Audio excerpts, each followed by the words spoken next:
Hey everyone, and welcome to this deep dive. Today we're tackling influence, Oh, yeah. but not just any influence. Yeah. We're talking about the kind that comes with authority Okay.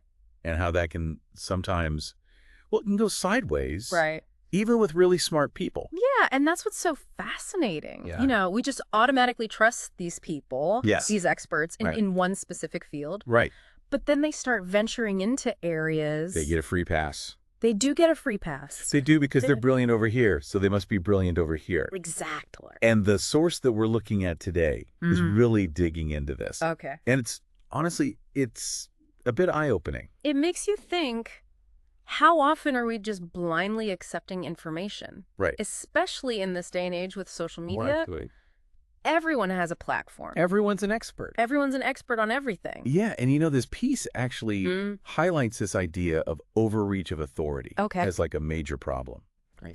And they give this really striking example. Okay. They're like, picture a renowned biologist, Okay. and they're suddenly offering advice on how to invest your savings. That is a perfect illustration. Right. Like, just because someone's a whiz at, deciphering DNA Yeah. doesn't make them a financial guru. Right, Like, yeah. that's not, and that's where the danger is. When these Yeah. people with clout in one area Yeah. start speaking so authoritatively on these unrelated topics. It's like they're speaking as an authority, They are, but they're not. they're not an authority. And so then people could be misled. Yeah, and you run the risk of spreading misinformation. And it's tricky because we're naturally inclined to trust experts. Mm-hmm. But then this misplaced trust can have some pretty serious consequences. Right. Imagine taking financial advice from that biologist. And losing your life savings. Yeah.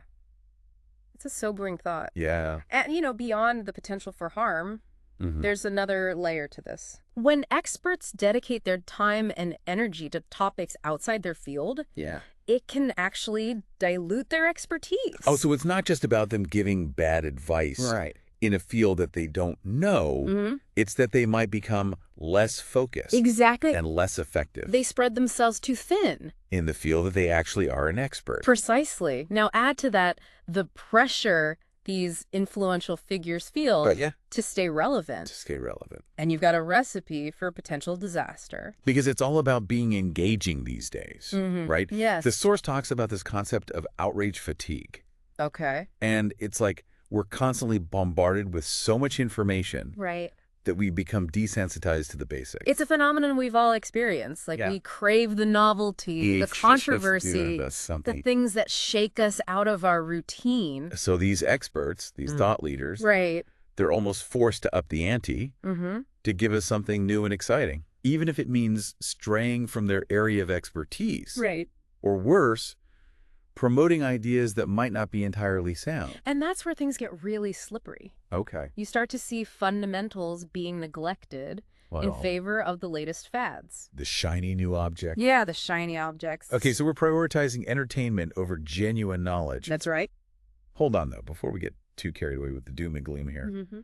Aren't there times when simplification is actually necessary? Sure. I mean, some of these topics are incredibly complex, right? Yeah, If you're explaining every single nuance, you're going to lose people's attention. that's a valid point. There's definitely a balance to strike between making information accessible Yeah. and ensuring accuracy. Yeah. But the problem arises when simplification crosses the line into distortion, Okay. or even worse, deliberate manipulation.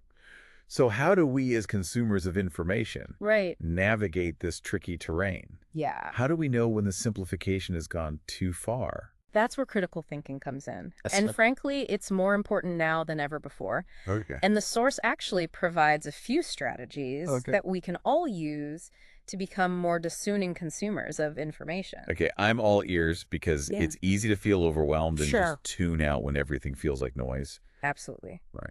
One of the first things the source highlights Yeah. is the importance of understanding the context Okay. of the information you're receiving. Okay. Who is the person delivering this message? Mm-hmm. What are their credentials? Okay. What might be their motivations? So like doing a bit of background research, Yeah. not just taking their word for it because they have a fancy title Yeah, or yeah. large follow. It's like checking the label on a product before you buy it. Yeah, You want to know what you're getting into? that makes a lot of sense. Right. So it's not about dismissing expertise altogether. Mm-hmm. It's about being more aware of the potential pitfalls, and approaching information with a healthy dose of skepticism. Exactly. I like that. Yeah. A healthy dose of skepticism. Mm-hmm. And here's another thing. Don't just rely on one source. Okay. You know? Actively seek out diverse perspectives. Oh, so like getting a second opinion. Yeah, but for information. Okay. Especially when you're dealing with complex or controversial issues. Makes sense to me. By exposing yourself to different viewpoints, Yeah. you can start to form a more balanced Okay. and informed understanding. Gotcha. And don't be afraid to question the information you encounter. Oh, okay. Even if it's coming from a respected source. Yeah. If something seems off or doesn't quite add up, Yeah. dig a little deeper. But isn't there a danger in everyone becoming their own fact checker? Oh, that's a good point. Because who have the time Right. or the expertise Yeah. to scrutinize every piece of information they come across? You raise an important point. Fact-checking can be time-consuming, Yeah. and it requires a certain level of skill. But the source emphasizes that it's more about developing a critical mindset, Okay. a healthy skepticism Mm-hmm. that prompts you to pause and consider the source, Okay. the evidence, Well, and the potential biases involved. so it's not about becoming an expert in every field. Right. It's about recognizing the red flags, Exactly. the things that should make you think twice Yes. before blindly accepting something as truth. And that brings us to another crucial aspect of this whole issue, Okay. accountability. Ooh, accountability. The source argues that we need to hold these influential figures responsible for the information they disseminate, Okay. especially when they venture outside their areas of expertise. So it's about pushing back, calling them out Yeah. when they make misleading or unsubstantiated claims. Right. But isn't that a bit risky? Sure. These are powerful people, Yeah. often with huge platforms and loyal followings. It can feel intimidating for sure. Yeah. But remember, influence comes with responsibility. And as consumers of information, Yeah. we have the right, Okay. even the obligation, Okay. to demand accuracy and integrity Yep. from those who hold positions of authority. So we can't just sit back Right. and passively accept whatever they're dishing out. Especially when it has the potential to impact our lives and decisions. So what are some practical ways we can hold these influencers accountable?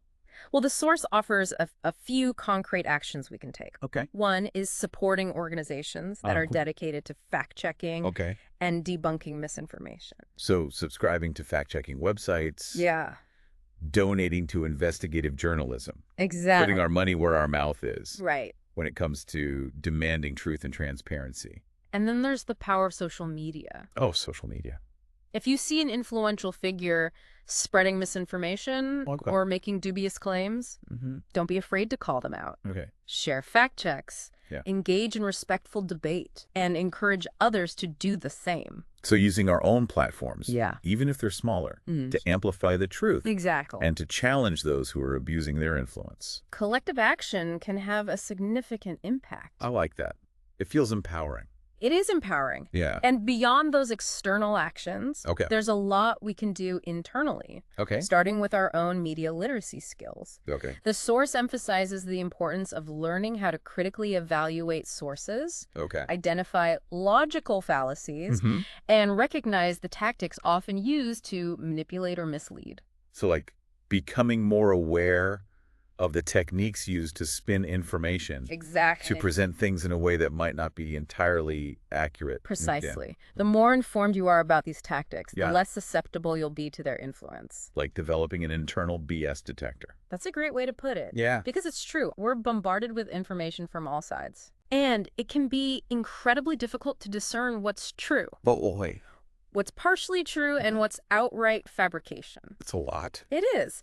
But the source emphasizes that developing these critical thinking skills is essential for navigating this complex information landscape. So it's not just about knowing what to believe. Right. It's about understanding how to evaluate information for ourselves, Exactly. to make informed judgments based on evidence and logic, Yes. not just blind trust or emotional appeals. And ultimately, that's what this whole deep dive boils down to. Okay. Empowering you, the listener, to become a more critical and discerning consumer of information. I like that. It's about recognizing that expertise is valuable, but not infallible, Right. and that influence can be used for good or for ill. And as we've discussed, It's about understanding that we all have a role to play Yes. in holding powerful figures accountable, Absolutely. demanding accuracy and integrity, and fostering a more informed and responsible public discourse. Absolutely. It's about recognizing that we're not just passive recipients of information. Yeah. We're active participants in shaping the information landscape.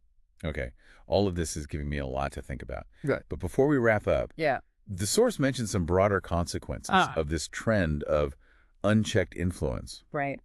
What are some of the potential societal impacts? Well, the source highlights a few particularly worrying consequences. Okay. One is the erosion of trust Okay. in legitimate experts and institutions. Oh, wow. When people are constantly exposed to misinformation or dubious claims coming from supposedly authoritative sources, it can lead to a general sense of skepticism and distrust. So it's like the boy who cried wolf. Exactly. If we're constantly being misled or manipulated, eventually we start to question everything and everyone, even those who are genuinely trying to inform and educate. And that erosion of trust can have far-reaching consequences. Yeah, like what? It can undermine our faith in science, in medicine, in government, and all the institutions that rely on public trust to function effectively. And I imagine it makes it harder to address these complex challenges. Absolutely. Like climate change or public health crises. Yeah. If people don't trust the experts or the information that they're providing. Precisely.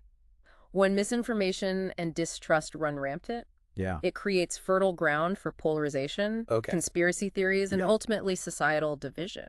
It's like we're creating echo chambers. Exactly. Where people only hear what they want to hear, reinforcing their existing biases and making it even harder to have productive conversations or find common ground. And that's a dangerous path to go down. Yeah. The source emphasizes that a healthy society depends on an informed and engaged citizenry. One that's capable of critical thinking, civil discourse, and evidence-based decision-making. So it's not just about protecting ourselves from misinformation. It's about protecting the very fabric of our society. Exactly. Ensuring that we have a shared understanding of reality and a foundation of trust upon which to build a better future. It's about recognizing that the way we consume and share information has profound implications for the health and well-being of our communities and our democracy. Wow.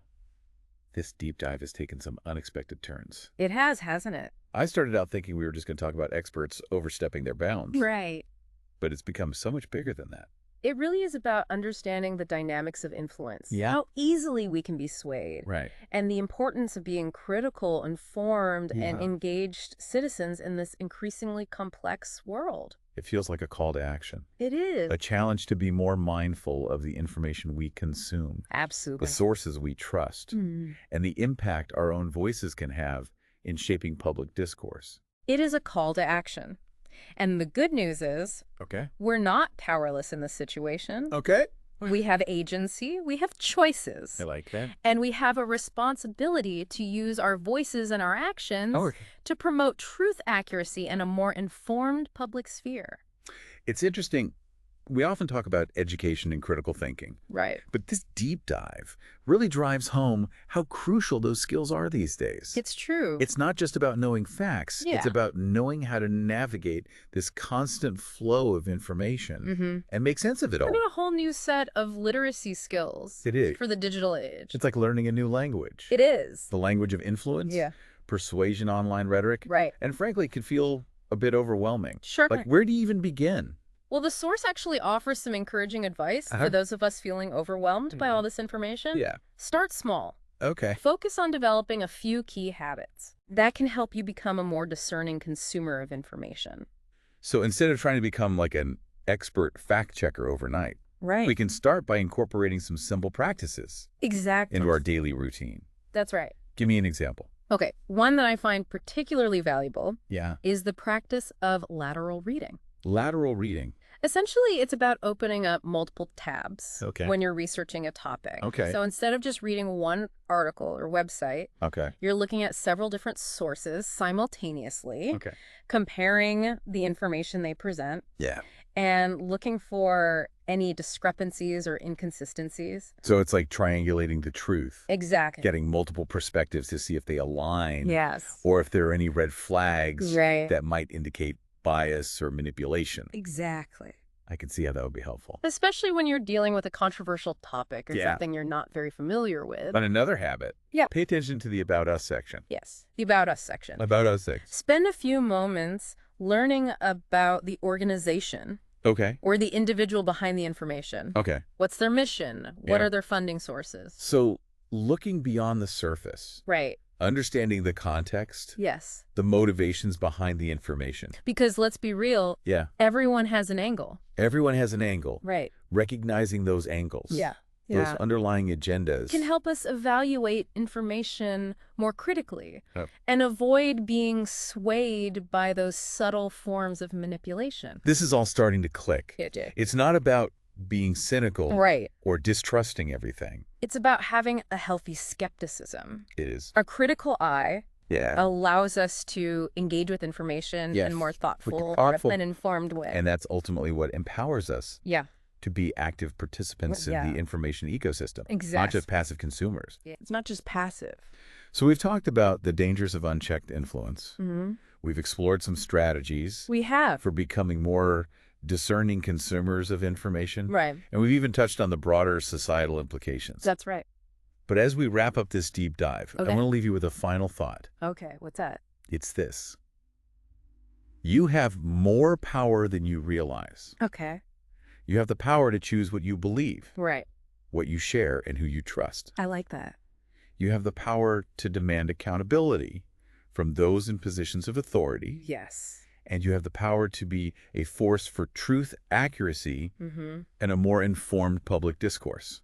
That's a powerful message to end on. Yeah. It's a reminder that the challenges we've discussed are real and significant, but we're not powerless. We are not powerless. We have agency, we have choices. We do. And we have the collective power to shape a more informed and responsible future. Absolutely. So as you go about your day, as you scroll through your social media feeds, right, as you engage in conversations with friends and family, remember that you are a part of this ongoing dialogue. Yes. This constant exchange of information that shapes our world. It does. Choose wisely, question thoughtfully, and use your voice to make a difference. Well said.